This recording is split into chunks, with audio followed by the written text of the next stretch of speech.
is the Premiership and everything that goes with it, it's quite a broad question, does it help or hinder England teams, from under 21, below under 21s and all the way up to the senior level? Yeah, well, there's no question, our country is slightly different to a lot of countries in the sense that we have 3 governing bodies for a start. So you've got Football Association, the Premier League, the Football League, all fighting against each other at times. Sometimes they get on better than at other times, but they all have their own interests at heart.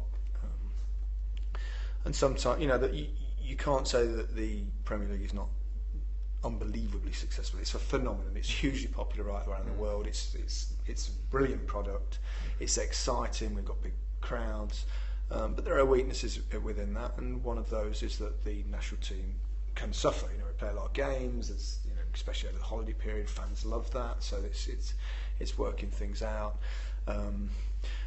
We don't have enough of our homegrown players, but that's not the Premier League's fault. That is the fault of the development of young talent in our country, which has been unbelievably poor for years and donkey's years. And only in recent times have we started to do something there. It's only a handful of years ago that we decided to try and get smaller pitches for little kids, which is a no-brainer. If you've got tiny little kids playing on huge pitches, the only way they can get to the other end is by hoofing it, rather than trying to just keep it and pass it and encouraging them to try little tricks and all that sort of stuff like they do everywhere else in the world.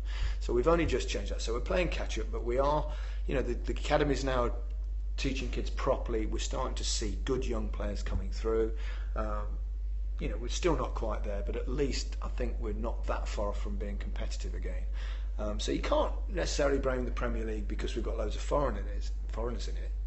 We've done that because we've not had enough talent of our own. And if the players are good enough, they'll get themselves through. Some of the clubs now you're starting to see give opportunities to young English players, which they'll do if they're good enough. Others, you'd like to see a little bit more as they come through. But if they're good enough, they will get there. So I think we're making the right movements, but it will take time. But yes, our Premier League rules, we don't always support the national team like we should do. But it's been ever thus really in this country. We're hugely dominated by the club game rather than perhaps the national game. But I think it's very important for the game in this country and for the Premier League to realise that when England do well, it has a massive knock-on effect on the popularity of football. Therefore, it would be very good for the Premier League, and sometimes we forget that. Massive change in 1990 when we did really well. Big boost to football, the Taylor Report, all of a sudden different people got interested in football, different classes, women, children, and it was great for the game. And if we could be successful at that level again, it would help. So, other countries have winter breaks, we don't give our players a rest. And it's not just in terms of international football that it doesn't help us, and it hinders us. It's also in terms of the Champions League we've seen in recent years that, our players come back after that gruelling winter few weeks in January. The Champions League starts again in February. They looked a bit washed out, so compared with teams that have had a little bit of a break and they come back really fresh. So it's something that they should certainly think about, but I don't see it changing in the near future, to be honest. No. I mean, it's interesting though.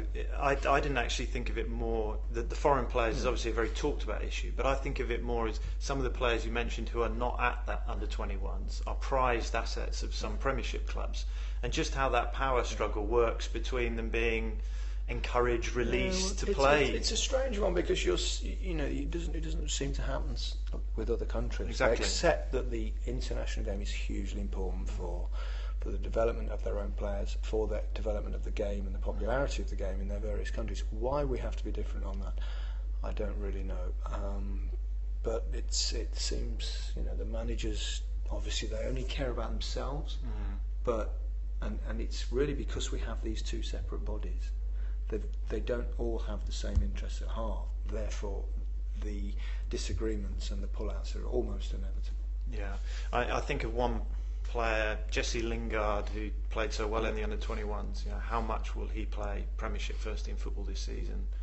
We'll have to wait and see. He looked a bright spark. Well, if he's a bright spark and he's good enough, he'll play football. That's for sure. It's all about being good enough. But hopefully they'll get opportunities. I don't think managers look at young players and try and keep them out of it because they're potential England players. They don't. They can't think like that. They pick their best players available, and obviously a lot of them are using the loan system quite well now, getting out, playing not just here but abroad, Holland, places like that. It's a great experience for them. So But ultimately, they've got to show their worth and come through, and we are developing players better now, so we will reap the rewards of that in the not too distant future, I think, and you will see more Premier League players play because of that. It would be great. English Premier League players, I should say. It would be great, of course, if we could just say, well, every team's got to start with at least 4. Yeah. But that ain't going to happen. No, not going to happen.